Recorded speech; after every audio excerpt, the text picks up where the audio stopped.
Welcome to the Week 1 podcast of the Knuckleball. Totally messed that up. Okay, just start over. Welcome to the Week 1 episode of the Knuckleball podcast. Today we're going to be recapping the MLB so far. I'm Brett Heller. And I'm Trent Hunter. All right, let's get started. Okay, and if you want to chuck us a follow at 2BeHonestSports on Instagram, it's 2 Be Honest Sports. That'd be very appreciated. Let's try to get that to 100. Let's see if that can happen. All right. So, first of all, we're going to talk about the standings so far. So, as everybody sort of knows, in the AL East, the Tampa Bay Rays are really taking it to the next level this year. They have 20 wins and only 11 losses and are 2.5 games ahead of the New York Yankees. That doubleheader against Kansas City really hurt them. That sure did, losing both of those games back-to-back, but they sort of rebounded after that game. Yeah. As I said, Yankees after that. And then Toronto, 6 games back. 6 games back. I'm really interested to see what Vlad Guerrero's going to do for that team. Mm-hmm. But you're also looking like, how's Boston going to keep losing? I mean, they got Mookie Betts, Benintendi. They got a whole roster full of players that can play. I mean, they're crazy. I mean, they have a stacked roster, but it's been shown through these few games in the beginning that they don't look like the same team that won the World Series last year. Not at all, man. I mean, their pitching is lacking a lot. Their star players aren't coming out to play at all. And they're looking like one of the worst teams in the league.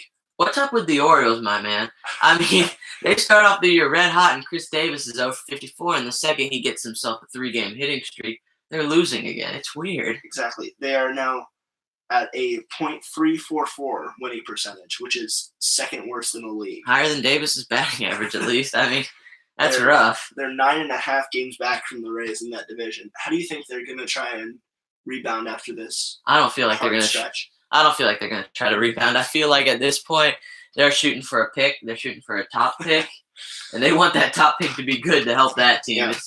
It's bad. It hasn't been good since Adam Jones was there when he was playing at the top of his game. Yeah. Moving on to the AL Central, Minnesota with a 655 winning percentage, top of the league right now. Without Miguel Sano. Exactly. They're playing out of their mind. I mean, they've just got a good team, a good pitching rotation with Bauer, Carrasco, and I would say Corey Kluber, but he broke his forearm. Exactly. It's a good team with Rosario, who's been playing really well as of late, and I should say the whole year because, what are we, 30 games in? Mm-hmm. Just about. How do you think they're going to rebound after losing Kluber like that? I mean, Kluber had it was between a 5 and 6 ERA. It was not anything to behold. I feel like they're just going to have to plug somebody in there for now. Kluber he can win games for you. He's a great pitcher, but I think. Of course, he is an all-star pitcher. Yeah. But I think with him out of the rotation now, it really puts the heat on the other pitchers. Shows Bauer. Yeah. Bauer's crazy good. Let's see what he does. Yeah. Cleveland only trailing them by three games, 30 games into the season. Watch out. Frankie Lindor's back. Let's see what happens. Chicago White Sox, 5 games back. Detroit, 5.5. And then Kansas City at the bottom of the division at a .344 winning percentage. Same as the Orioles. I don't really like anything about their team except for Hunter Dozier. I mean, they're not doing well. Their best winning-wise pitcher is Homer Bailey. I mean, he was kind of the redheaded stepchild in the Reds organization. We kind of pushed him to the side after a while, and then they ended up trading him for Puig and Kemp and all those guys. It's really weird to see that Kansas City is not performing after winning a World Series 4 or 5 years ago, not too long ago, it seems like. I mean, Homer Bailey's a good pitcher, but he's really lost some of his fire over the years, especially waiting in Cincinnati like that. Him and Matt Harvey both have lost a lot of their velocity on their pitches. All right, now onto the AL West. We got Houston leading the pack at 562 winning percentage with 18 wins. They're doing pretty well at the start of the season. I mean, what do you expect? I mean, they got Bregman, Correa, Altuve. Altuve, who has about 10 homers right now. It's crazy. He's doing insane. Correa's never been he's been considered in the contention for one of the better players in the league, but he's never really been considered one of the best. He's having I'd say a decent year. He's definitely been great for a shortstop. Yeah. I believe they have Michael Brantley on that team. Yeah. It's a team that I could see being sneaky, extremely good.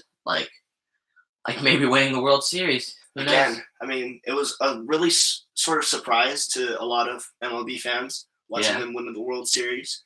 But now watching this team and what they have done and what they still can do, it's really becoming like they know that Houston is a tough team to beat. They have a formula, right? They do. And then 0.5 games back behind the Astros in that division is the Seattle Mariners. Don't even get me started, man. They started off in Tokyo. They started off hot. Danny Santana, Daniel Vogelback. They were 9-1 at the beginning of the season. Yeah, Tim Beckham looked crazy. He was looking really good, and their whole team all just slowed down. It just seems like they hit like a big roadblock. I really can't say what's happened. It's weird. They started off the season 9-1, and since then have went 9-14. 9-14. That's crazy, man. Talk about a rough second half of the first month. Texas is 2.5 games back in that division. The LA Angels 3 games back, and Oakland 4.5. So it's a really tight division this far into the season. Oakland had a pretty good year last year, if I remember correctly. That's kind of weird to see them at the bottom. You're used to seeing the Angels at the bottom. I mean, basically, it's the Mike Trout show now. Yeah. It's always been the Mike Trout show, but now he really has no help. Exactly. And in Oakland, it seems like they're just a bunch of prospects playing. Exactly. Well, what's really weird is there are a lot of sort of blindsided teams in this division. Like, everybody expects Houston to always win it every single year. Yeah. But there are teams in this division that are getting hot and fast. I just wonder where Crush Davis has gone. Chris with a K, man. And he's become Chris with a K. It seems like he's striking out a lot more. Yeah. And he hasn't hit a bomb in what feels like maybe 5 to 10 games. It's been a while since I've seen Chris Davis hitting well. So, yeah, the AL League with the 2 best teams in the league right now.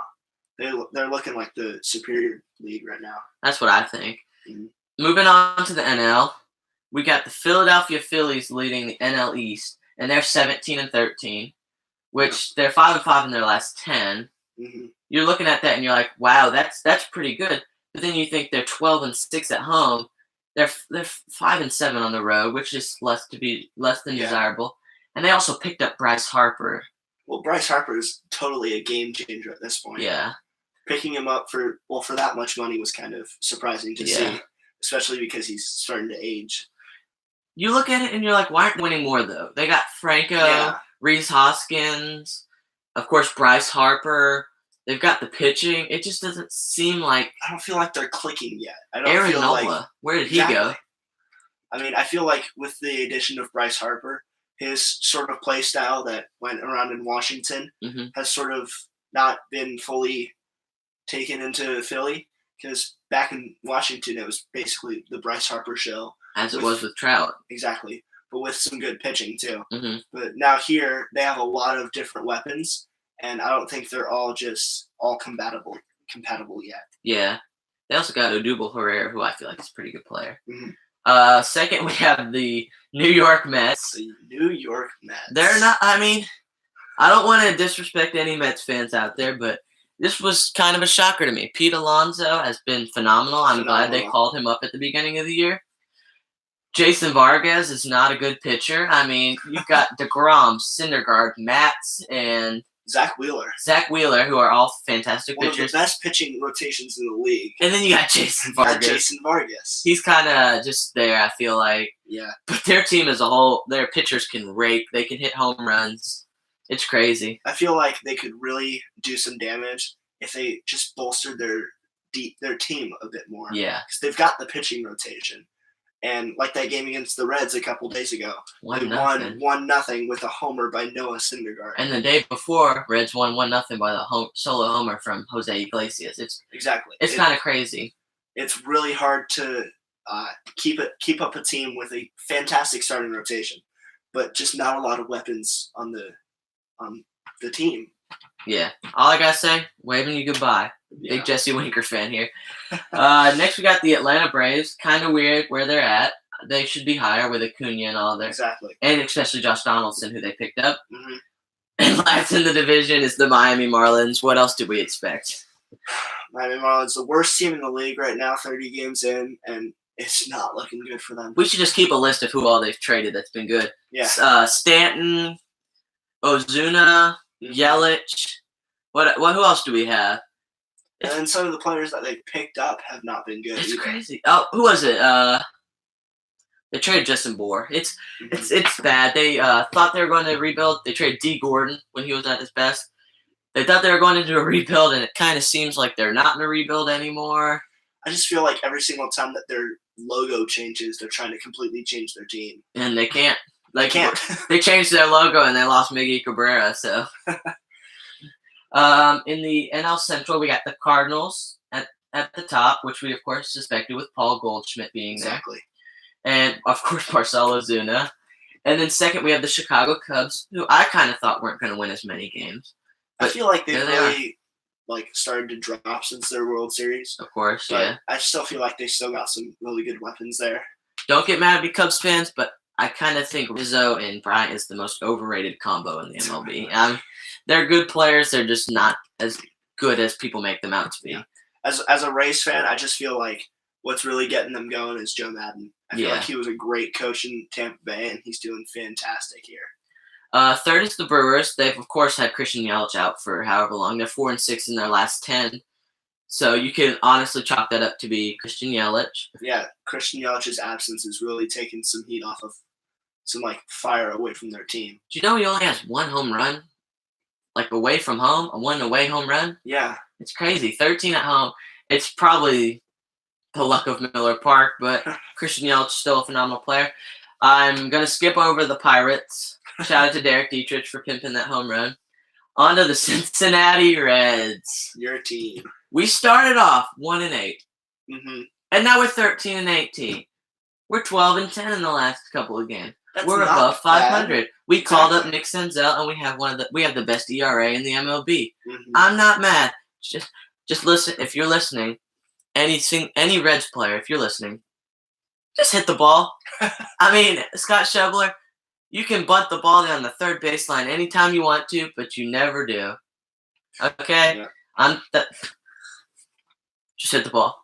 At the top of the NL West, we have the Los Angeles Dodgers, who picked up Pollock, who's not been crazy good. But Jock Peterson's been pretty good. He has been, yeah. Just as a team, they've been pretty good.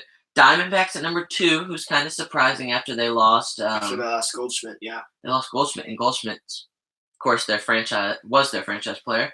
The Padres at 3, 7-3 in their last 10, kind of surprising. You kind of think they're going to go downhill because they lost Tatis Jr., but they still have Chris Paddock, who's pitching at a Cy Young level, but he's not going to win Cy Young because of Castillo. Castillo's the bright spot of that Reds team. I feel like he's been really underrated the past few weeks. He's been doing a lot of damage to batters. Yeah, especially for a rookie. Yeah, but I just feel like he doesn't get as much attention as he should. Yeah, and it might be because of his walks and hits per inning pitched. Probably, yeah. Next, we have the Rockies and the Giants. Nothing much there. The Rocky Mountain curse. I guess I'd call it for MVPs. They're hitting home runs, Story and Arenado, but you don't expect them to win MVP. You're expecting Arenado to win another Gold Glove because he's a phenomenal defensive player. Well, we've talked about this already. Is having a team of just one or two players doesn't get you too far. It doesn't. You need to have a team of depth and a team of fire, and I just feel like they haven't been showing that the past few weeks. So now let's move on to who we thought of this month were our favorite pitcher, infielder, and outfielder. Let's start with you, of course. Mm-hmm. And who'd you pick for your pitcher? Well, for my pitcher, I feel like he was a fantastic pitcher this last month, and that was Pitcher of the Month, Tyler Glasnow. Yes, of pitcher course. From Tampa Bay. He has been fantastic on the mound. 6'9" throws, 98 miles per hour. Wish you had not traded for Chris Archer, I guess, Pittsburgh. Not much to talk about. Well, there's a lot to talk about with Glasnow, but there's not much y'all want to hear, I'm assuming. Yeah. Glasnow, 5-0 in his 5 starts. He's got a 1.75 ERA, 38 strikeouts. It's just unbelievable how good he's been doing. He doesn't let people on base, man. He doesn't walk people. He throws a strikeout. He either throws a strikeout, ground out, or sometimes a hit. And it's really helping, though, because of all of these ground outs and flyouts are really building that Rays infield and outfield. Because I feel like they don't have too much experience coming into this team, coming into the season. Pretty young team. And getting all of that practice with all these easy balls and easy outs, I feel like it's really helping them with that. My pick for my pitcher is Luis Castillo of the Cincinnati Reds, my team. He's 3-1 in, I believe, 7 starts. He's got a 1.45 ERA with a .99 WHIP. Yeah. Interesting enough, I believe his home runs per 9 is something along the lines of .4.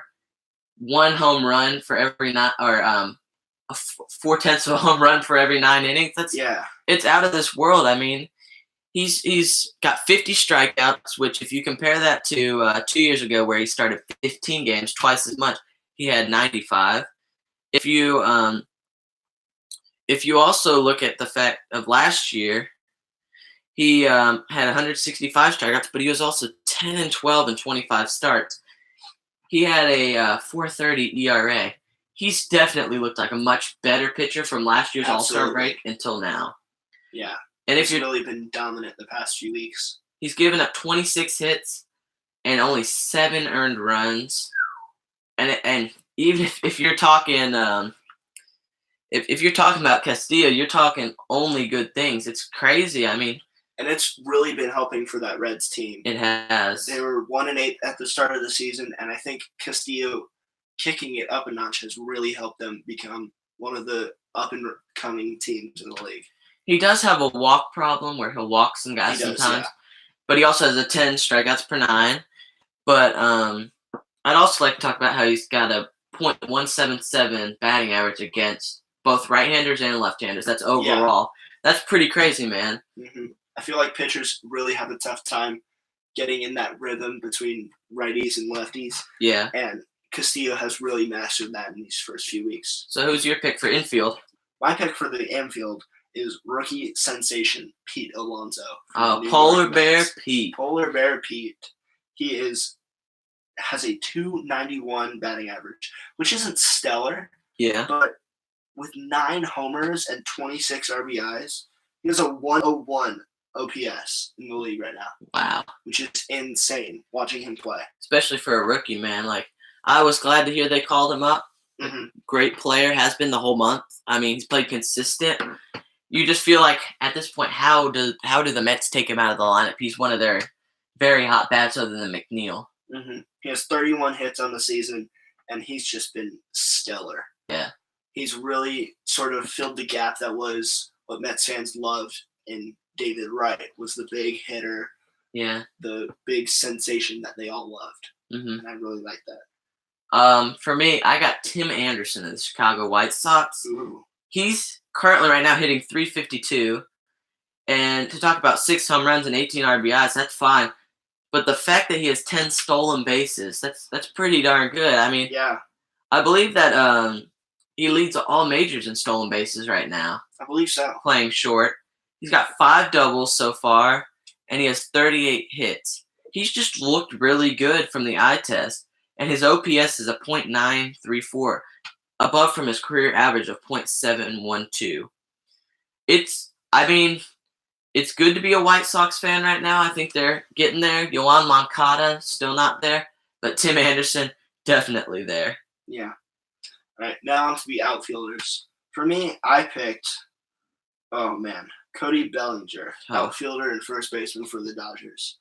At only 23 years old, he already has 48 hits, 14 homers, 38 RBIs, and a .425 batting average. That's crazy, man. Through a month to still be holding a .400 batting average, that's like never seen hardly at all. He's got a .867 slugging percentage and a .500 on-base percentage. Wow. One of two at-bats. He will always be on base. That's crazy, man. I mean, you intentionally walk the guy, you're just increasing his on-base percentage. But if you pitch to him, not much else is going to go good. Like, it's been insane how this kid has been playing. And at 23 years old, a young star coming into the league. And I can tell he's going to be great for years. My player is actually hurt right now, and it's Christian Yelich, who is tied with Cody Bellinger for league lead in home runs. but has a slightly lower average at 353, which is fun, which is honestly amazing. He's got a 1.26 OPS, which is up to 0.264 points from last year's. He's just been hitting well. I mean, he won the MVP last year. You know it's probably because he's playing at the Brewers Park and how small it is. He can hit a lot of home runs. He's got 4 doubles, 36 hits in total. I mean, Pete Davidson Jr. he just looked good. You really got to say that him and Story Bellinger, Bellinger. are the only 2 that could really have a chance at MVP this year. They've kind of run away with it. I feel like Yelich really needs to come back and help this Brewers organization. Yeah. If he has not shown up this entire year. I believe I read something. He had like a 3.15 ERA with Baltimore. Went down to like a 2.70 with Los Angeles going through the playoffs and all that. And now he's down to a 0.237 or 0.235 batting average, pardon me, with the San Diego Padres. Mm-hmm. And you look at it and you're like, why is this guy signing such a big contract? Exactly. He has 115 at-bats with only 27 hits and 5 of them going over the wall. That's not what you get that much money for. I mean, Tatis has looked head and shoulders better than Machado. And exactly. I know people are going to be like, Machado, there's still many more months to come. But in the first month, Machado has not lived up to that contract that they gave him. Not. And honestly, when I saw the contract, I was kind of like, is this going to work out? Is this too much? And I thought it was too much money at the time. I also thought that it was too much money, but seeing Machado, as he's aged over the years, he's done a lot of work, especially for the Orioles being not too great of a team, and watching him sort of change that. I thought that would help him with the Padres here, because the Padres have always been subpar. Exactly, like bottom of the division sort of team. And with the way he's playing, they're not going to change anytime soon. So, moving on, we're going to talk about 2 rookies from our favorite teams. Yours, the Tampa Bay Rays, and mine, the Cincinnati Reds. And we're going to talk about, of course, Nick Senzel for me. And who are we talking about for you? Brandon Lowe. Nick Senzel, literally, as we're recording this, he plays in 8 minutes. He plays at 6:10, MLB TV, free network game. It's going to be awesome. I'm really excited to see Nick Senzel. We cannot get the bats to roll no matter how we play. So just to see Nick Senzel play, it's going to be something phenomenal. I don't care what he puts up today. I don't care how he plays. I'm just excited we finally had the guts to call him up. Exactly. He did so great in college and got signed by the Reds. He's going to do some numbers for you all. Yeah. All right. Brandon Lowe, the second baseman that the Rays had just pulled up from their minor league, has already 102 at-bats, 7 homers, and 31 hits with a .304 batting average. He's pretty phenomenal, man. He is. He only played 43 games last year, and at 24 years old, he's really helping this Rays team get some more recognition. I feel like at second place in the league, they still aren't too out there as a team. No. I feel like everybody's trying to focus on the Dodgers and on the Astros, and still trying to focus on whatever Boston is trying to do right now. Or Chicago. Chicago. It's the big name markets, and it kind of goes with the fact that they're playing in big cities. You understand about that, but there are teams that come out of nowhere every year, like the Milwaukee Brewers last year. No one really suspected they'd come out and have a good year. Well, that also had to do with picking up Yelich and all of that. But I feel like, Tommy Pham, when we signed him at the beginning of this year, I think it was maybe last year actually, watching him just go off about how the Rays have no organization, have no fan base, and watching him just like completely drag on the team that he just got signed by, and then watching that same team go 20-9, I think it was this year so far, or 20-11. Like, they're doing fantastic, and it hasn't been like one single person. It's been a group effort. Yandy Diaz has been phenomenal. Exactly. And every single pitcher, don't get me wrong, has been phenomenal. Yeah. Was it Chirinos and Snell and Glass now that we just talked about earlier? It's a tremendous rotation. There are a lot of good rotations in the MLB now that you have to watch for. Now we're going to move on to a new segment. We're going to pick a card out of a stack, and we're going to talk about them, okay? All right. So I'll go first right quick. Let's see what I get. Wilson Contreras. Ooh, Okay, that's a from good the one. Chicago Cubs. Here, you pull real quickly. Let's see who you get. All right, let's see. Oh, I got D. Gordon. That's going to be a good one. Okay, so let's see. Wilson Contreras. What else can I say about the guy other than he's been phenomenal? Definitely catcher of the month, AL or NL. He's got 8 bombs to go along with his .301 batting average. He's just been phenomenal as a player. He's really that catcher that Chicago's always had and needed. They had who was it back when they won this World Series? I don't remember. Part of me can't remember. It was old man though. Yeah. Kind of looks like Santa Claus, but they've always had pretty good backstop back there every year. Mm-hmm. And to see Contreras doing as good as he is right now, it's kind of good to watch. Chicago baseball and all has been good to watch. So. Yeah. All right. So D. Gordon, offensive or outfielder for the Mariners. So he's been doing all right, I guess, this year. He's got, I guess, 111 at bats with 33 hits. Not too great, but not bad at all. He's already got 8 stolen bases this year. I've always known him as a very fast player. He's a base thief, man. Exactly. He has struck out 18 times, though, this year. So not too great of a start for him. But I feel like his on-base percentage of .325 is really helping them just get out there and get a lot more quicker pace.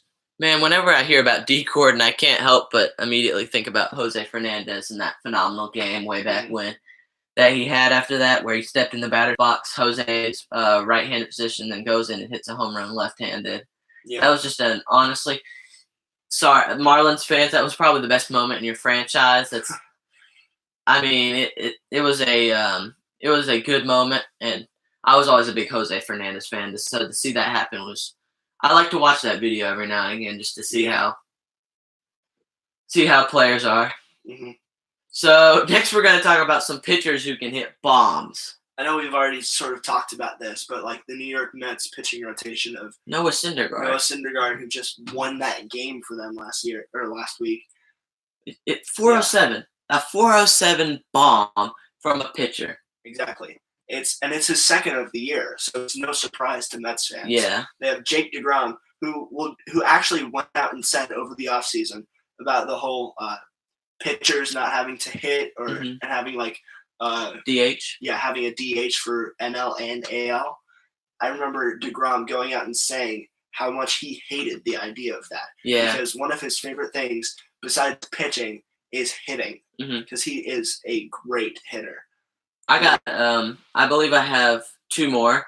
Zach Greinke from the Arizona Diamondbacks. He can rake pretty well. Mm-hmm. And pitcher / center fielder Michael Lorenzen for the Reds. Yeah. That dude looked like he just stuck the needle in and took some steroids right before the game started. Yeah. I mean, he can hit bombs. Mm-hmm. There are a lot of pitchers in this league that are really showing some strength out there, which has really been missing for the past few years, and it's really cool to see it too. Well, now let's transition into what we think is going to happen the rest of the season, with every single team, whether it be call-ups, how teams are playing. Just what do you think is going to happen? Well, I feel like starting with the AL East, I feel like the Rays have sort of shown some dominance there, but I feel like, even as a Rays fan, I don't feel like that's going to go too far. Yeah. I feel like they've got a good pitching rotation, and they've shown some light in the dark places that they've been through. But I feel like it's really just going to come down to stamina and strength. Yeah. Coming down to the end of the season. I feel like they'll still finish with maybe a wild card spot. Yeah. But I feel like they'll get taken by probably the Yankees by the end of the season. It's scary because the Yankees have their team, Stanton, Judge, Sanchez has been hurt a lot of the year. They've all been on injured reserve. Jacoby Ellsbury has one of the worst contracts in baseball other than Chris Davis. He's been injured basically since he got to New York. And then you got the Blue Jays creeping up on you with Vlad Guerrero Jr., who I think might have a better second half of the season. And then you got the Mookie Betts-led Red Sox. You don't have to fear the Orioles. You're not going to finish last. You're going to finish second to last or higher. Exactly. But, the Red Sox finishing this bad through 32 games that they've played, I feel like they're really going to have to start like buckling down and getting some stuff done these next few weeks, and then they'll start becoming the team that we saw in the World Series last year. With the AL Central, there's nothing really that I feel like it's really Indians and Twins at this point. The Twins might fall off, and then the Indians will take their spot, but I really don't see the White Sox, Tigers, or Royals climbing at all. No, they really have shown some flaws in their team, and at this point, I don't think they're going to do much about it. Like I like to say about teams like that, it's just prospects. It's just prospects getting acclimated to the league and being up as long as they can. AL West, same type of story. There's two teams that you can tell are probably going to have a shot at each other, but past that, there's not much. You got the Mariners and the Astros. Mariners have definitely fallen off 3-7 in their last 10, so I think that division's definitely going to the Astros. Texas also 3-7 in the last 10, so yeah, probably Astros are going to take that pretty handily.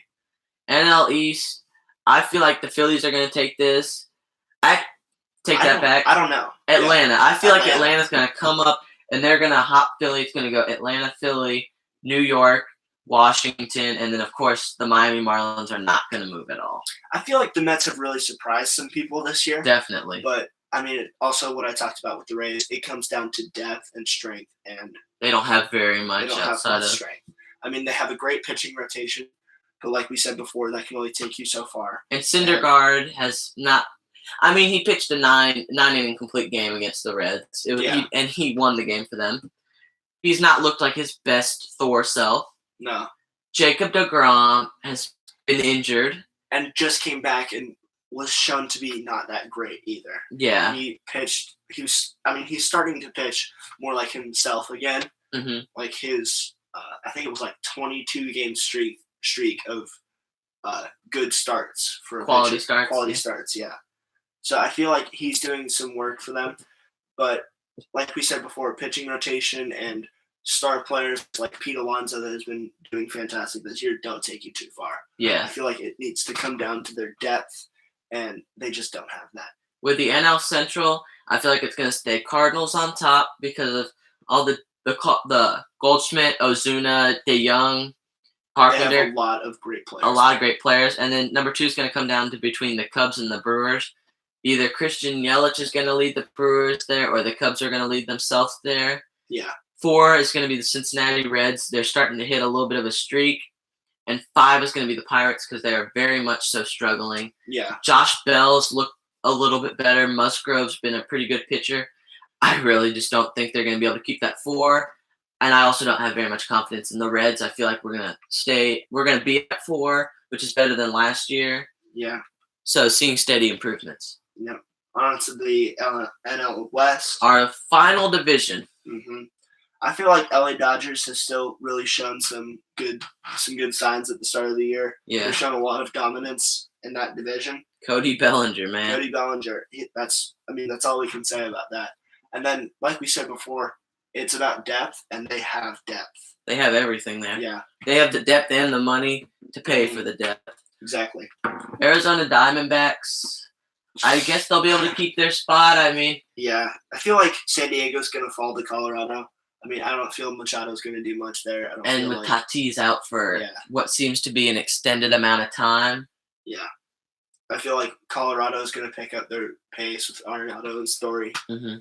And then, of course, San Francisco, not doing much there. Yep. They're just going to get bombs hit on them into McCovey Cove, basically. Well, I have to say that's all for the week 1 of the Knuckleball podcast. Well, I have to say goodbye from Trent Hunter. And Brett Heller. We'll see you on the next episode.